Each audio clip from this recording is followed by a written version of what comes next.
Bonjour à tous et bienvenue. Nous sommes heureux de vous présenter l'émission du pasteur Kimilou Siende, 5 astuces en 5 minutes. Nous vous invitons à vous abonner à la page du pasteur Kimilou Siende sur YouTube, Facebook et Instagram. Je vous dis à très bientôt.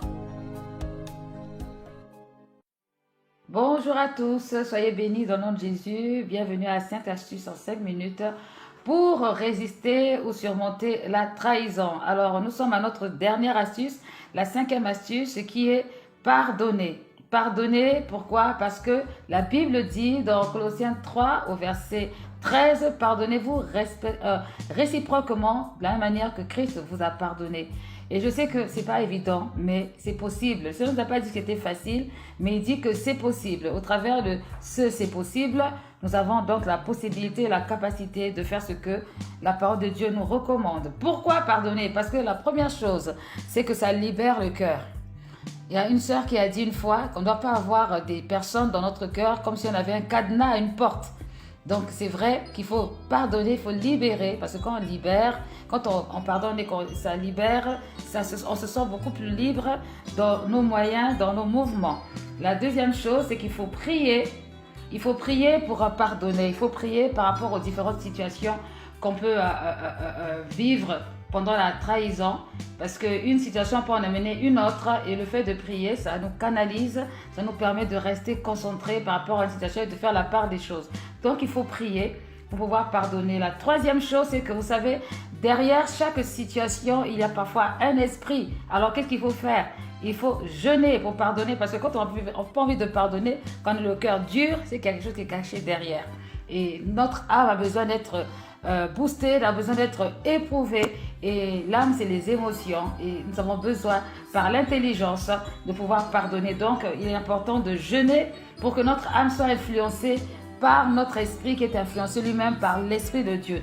Donc, jeûner pour ne pas se laisser assujettir par le mal ou encore par l'amertume. C'est pour cette raison que les gens qui pardonnent facilement sont des personnes qui souvent passent par des temps spirituels de jeûne et prière pour donner une éducation à l'âme afin que l'âme ne puisse pas s'opposer à la dimension du pardon. La quatrième chose, c'est qu'il faut savoir reconnaître qu'on est blessé pour pardonner. Il y a des personnes qui disent « Oh, mais c'est pas grave, mais c'est pas grave ». Et puis finalement, c'est grave. Et le fait de dire « c'est pas grave », ils se voilent la face, mais dans le fond, ils sont tellement profondément blessés qu'un jour, ils vont poser un acte qui va révéler qu'en fait, la blessure était là. Et ça, c'est dangereux. Pour pardonner, il faut reconnaître d'abord qu'on est blessé et accepter de pardonner. Et ensuite, l'effet du pardon va se produire. Et la cinquième chose, pour pardonner de façon efficace, c'est être spirituel. Garder sa position en Christ, être spirituel. Garder sa position en Christ. Pourquoi? Parce que lorsqu'on est spirituel, on voit les choses de plus loin. On voit les choses selon la parole de Dieu.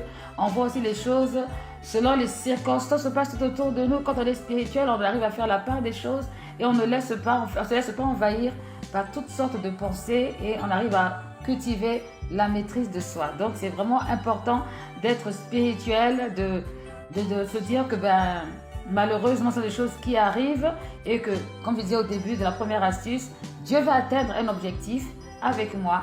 Alors, pour cela, j'accepte et je pardonne. Voilà, je prie vraiment que chacun de nous arrive à cette astuce-là parce qu'elle n'est pas facile. C'est facile à dire, mais pas facile à pratiquer. Mais je sais que nous pouvons tout par celui qui nous fortifie en Jésus-Christ.